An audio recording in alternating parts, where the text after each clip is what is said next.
We're not actually sanctuary cities. They're saying you're violating certain rules when we're not.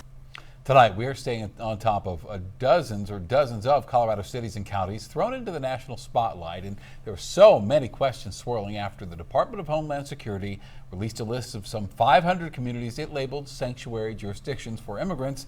And many of them are right here in Colorado. The designation could put these communities at risk of losing federal funding.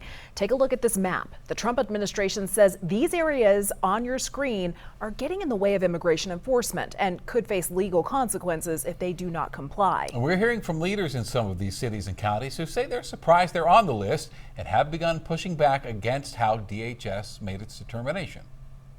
We are not in violation of any of this because we don't have any laws or ordinances in place that claim to be a sanctuary city. We have several counties throughout Colorado's 4th district, like Kit Carson or Baca County or Logan County, who have passed resolutions and want their names removed from the list because they do agree with President Trump's immigration policies.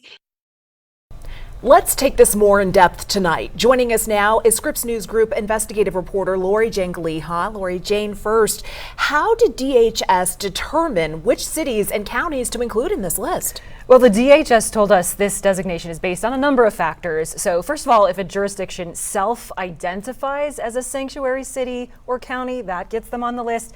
If the jurisdiction does not cooperate with or restricts information from the federal government when it comes to immigration enforcement, and if the jurisdiction provides legal protections for undocumented residents, that will likely find them on the list. Talk to us about what is the validity of this list, and can jurisdictions ask to be removed? Yeah, it's kind of interesting. Obviously, we've seen some changes already on the list. Some Colorado jurisdictions have already been removed.